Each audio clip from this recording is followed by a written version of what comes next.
Hello everyone, আশা করছি তোমরা সবাই ভালো আছো। আমিও ভালো আছি।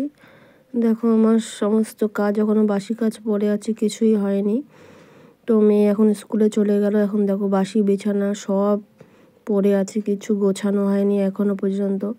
দেখো কি অবস্থা ঘরের। মেয়ে স্কুলে চলে গেল, তো এখন সমস্ত কাজকর্ম করব। তো দেখো আমার ব্লগটা তোমরা দেখতে থাকো, আশা করছি তোমাদের ভালো লাগবে। সারাদিন একই কাজ করতে আর ভালো লাগে না, বিশ্বাস করো। আর আজকে প্রচণ্ড গরম পড়েছে, প্রচণ্ড গরম আজকে। আর রোদ, মানে প্রচুর তাপ বাইরে। আর জানলা দিয়ে মনে হচ্ছে ঘরের মধ্যে আগুন ঢুকে যাচ্ছে, এরকম লাগছে। প্রচণ্ড রোদের তাপ আজকে। মেয়েকে স্কুলে দেওয়ার পরে আর মেয়েটারও শরীর খুব একটা ভালো নয়, তো ওর খুব ঠান্ডা লেগেছে আর জ্বর সর্দি কাশি প্রচণ্ড পরিমাপে। আর তোমাদের রোজ আমি ব্লগ দিতে পারি না, সময় হয়ে ওঠে না আমার। তার মধ্যে আমার নিজেরই শরীর ভালো ছিল না, প্রচণ্ড ঠান্ডা লেগেছে। তার সাথে আমার মেয়েরও খুব শরীর খারাপ, জ্বর ওর। আর স্কুলে গিয়ে বমি করেছে। আর ওকে বাড়িতে খুব একটা ভালো নেই।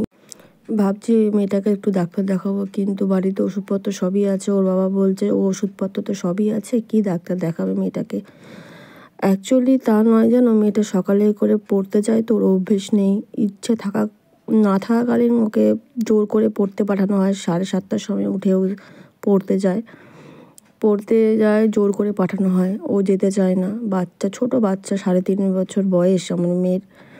তো স্কুলে পাঠানোর পর ওকে এই সমস্ত কাজকর্ম আমাকে করতে হয়। তো যেতে চাইছে না স্কুলে, বলছে মা আমার শরীরটা ভালো লাগছে না, আমি স্কুলে যাব না। বলছি বাবা তুই যা, স্কুল তো ছুটি হয়ে যাবে। কেন, হোলির সময় স্কুল বন্ধ থাকে ওদের। আর শনি রবিবার এমনিতেও ওদের স্কুল বন্ধ থাকে। তো ওকে বলছি যা, স্কুলে যা।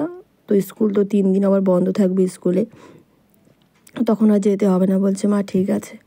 তাও স্কুলে ওর বাবা ওকে দিয়ে এলো। তো আমি আজকে আর যাইনি স্কুলে, আমি একটু এগিয়ে দিয়ে এসেছি। আর দোকানে কি একটু টিফিন কিনে দিয়ে এলাম।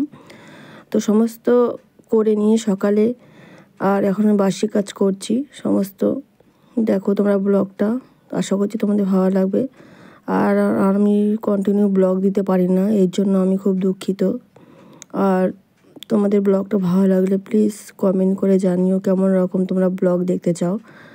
তো আশা করছি এই ব্লগটা তোমাদের ভালো লাগবে। একটু কষ্ট করে ব্লগটা দেখে নিও প্লিজ, এটা অনুরোধ করছি তোমাদের কাছে। চলো, তো তোমরা এই ব্লগটা দেখলে, তোমরা কমেন্ট করলে আমারও ভালো লাগবে যে না, আমরা ব্লগের প্রতি তোমাদের অনেকটা ভালোবাসা, সব কিছু। চলো ব্লগটা দেখতে থাকো কন্টিনিউ। তো আমি যা যা কাজকর্ম করছি তোমাদের সঙ্গে শেয়ার করছি, চলো।